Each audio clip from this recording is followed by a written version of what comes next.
a main issue will be the debate tomorrow morning on emergency motions from the executive what is known as the Croke Park proposals and our alternative.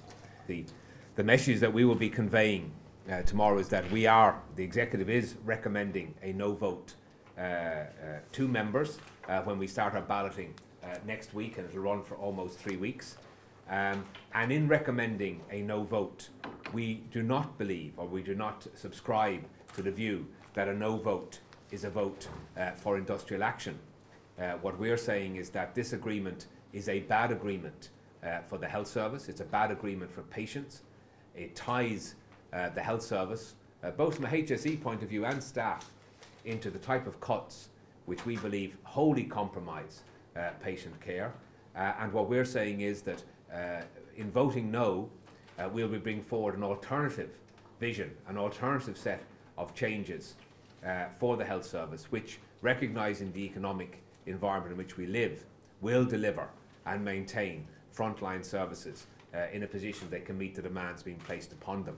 We have almost 1,100 beds closed in the health service as we speak. We learned today, for example, that another 70 beds are closing, for example, in Beaumont Hospital next week, all because of funding. This is not because of reconfiguration or some vision for change. This is purely driven by economic constraints.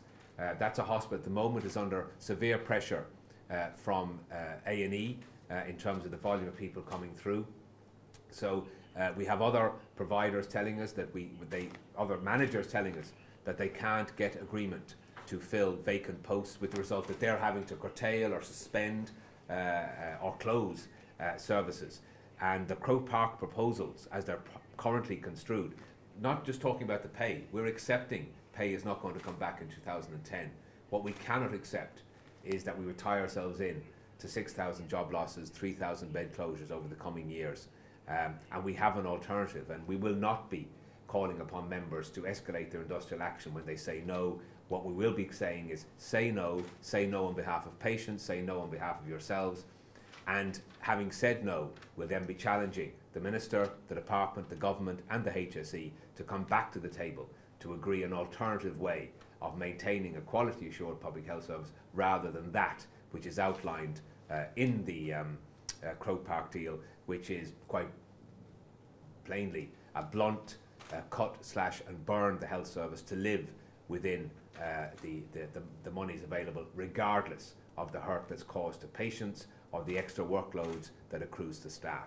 We gather, I'm sure by coincidence, the Minister might have had something to do with it, on the day when Dáil Éireann will debate at second stage the Nurses and Midwives Bill, which is a very radical piece of legislation. So we will have a debate upon that on Friday morning before the Minister attends conference. And we're certainly seeking a significant number of amendments to that bill, which will govern nursing and midwifery practice for the next 30 years in this country. It's long overdue, but in its current form, in our view, it doesn't address the issues of acute concern to nurses and midwives. It doesn't empower the new Nursing and Midwifery Board to speak out on behalf of patients and nurses and midwives, and it certainly doesn't give the independence to the new board that is required. And we'll be having a debate on that on Friday as well. This is all focused upon the moratorium, it's all focused upon patient care, and it's all focused upon the blind adherence by government to allocating monies to everything else bar essential public services, in the form of banks, in the form of the correct things to do about the EU requirement for Greece and so on. That all has to be done. We recognise that. But as we've said, this may not be a time for conflict, but it certainly isn't a time for neglect, and the neglect of patients and the neglect of staff who work on the front line. And regrettably, that's what's happening at the moment, and that's what Croke Park would reinforce, and that's why the Executive Council will be recommending no to members and to the conference over the next couple of days.